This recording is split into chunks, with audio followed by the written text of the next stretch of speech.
Tethering is seriously my favorite way to take photos. If you haven't tried tethering yet, definitely watch until the end because after watching this, it's gonna change the way you want to take photos.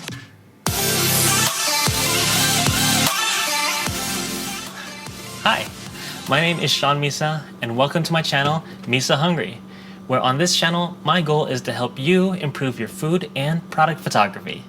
If you're new to this channel, be sure to smash that subscribe button so you won't miss any of my tips, tricks, and tutorials. Yes. In this video, we're going to talk about tethering. There are a ton of pros to tethering.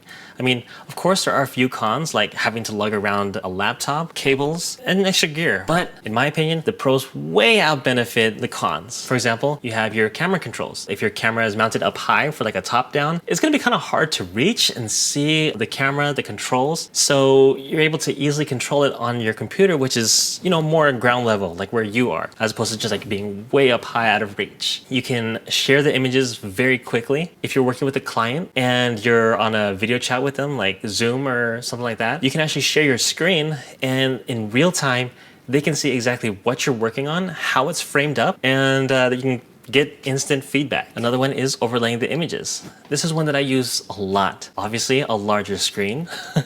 I mean, I don't think there are any cameras out there that has a screen as big as like even a 13-inch laptop. If there was, that would be a pretty big camera. And because you have a larger screen, you are quickly and easily able to check your focus. Another great thing is having multiple screens. This is great if you wanna be further away and you have a large screen that you wanna go ahead and see the composition of. So for example, what I do is I have a TV that actually has Apple TV built into it. Then I have my MacBook mirror the screen to my TV. So that way I'm able to easily see the composition and make sure I have things aligned correctly. The colors may not be as accurate on the TV, but at least it gives me a good idea on the exposure, composition especially, and making sure I have everything in focus. Those are actually some of my benefits that I find useful and that I use all the time. Next, we're actually going to talk about the tools that I use and how to get started with tethering. Okay.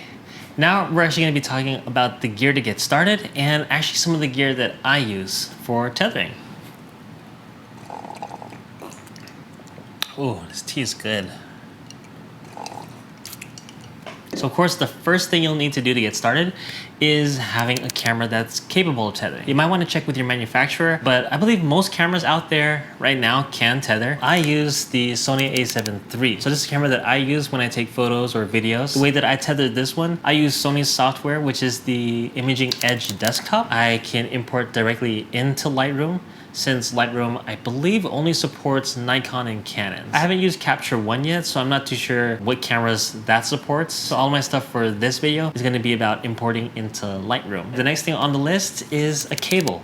So this one is the Tethertools USB-C to USB-C cable. You will want to go ahead and make sure you get the right cable for your camera. On the Sony A7III, it uses the USB-C. On my Sony A6600, which is this camera right here, that one uses a micro USB. You might want to check with your manufacturer again, or just quickly Google it. Find out what cable would work for your camera. And of course, the last thing you're gonna need is a laptop. That's pretty much all you need in terms of hardware. For software, like I mentioned, for Sony, you will need their software, which is the Imaging Edge desktop. And I'll go ahead and leave a link down below so that way you can easily download that one and you can start tethering. If you have a Canon or Nikon, I believe you should be able to use Lightroom directly. You'll have to double check to make sure. And then for the other cameras, you'll definitely want to check with your manufacturer to find out exactly what kind of software is needed to tether your camera to your laptop or your computer.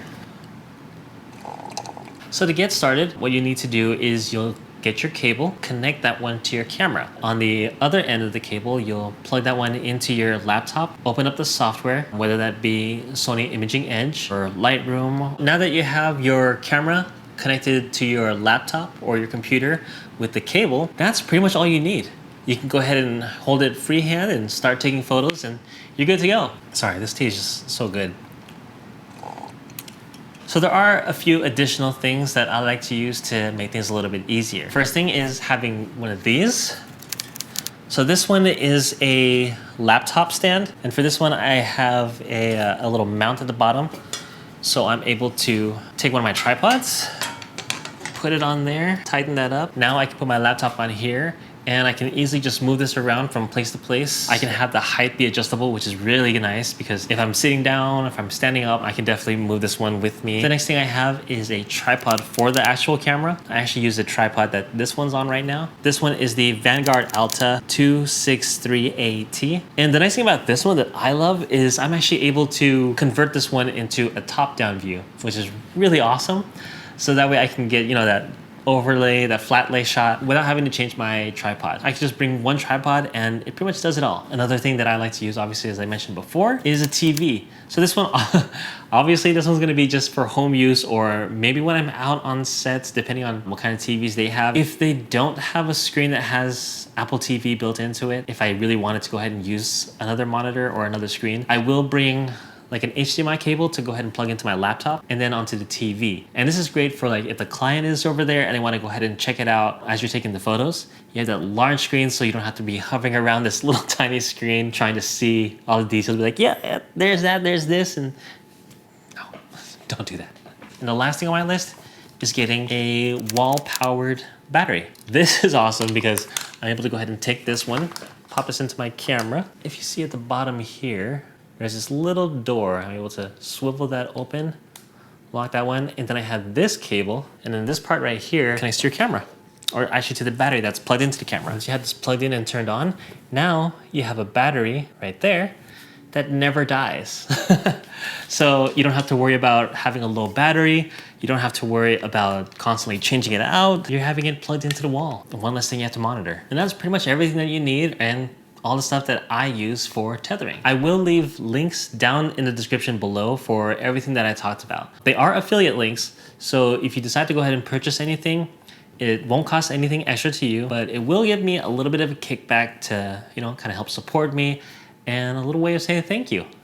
I hope you enjoyed this video and learned something. If there's something that you're curious about or something you want me to go over, be sure to drop that in the comment section below, or you can hit me up on Instagram.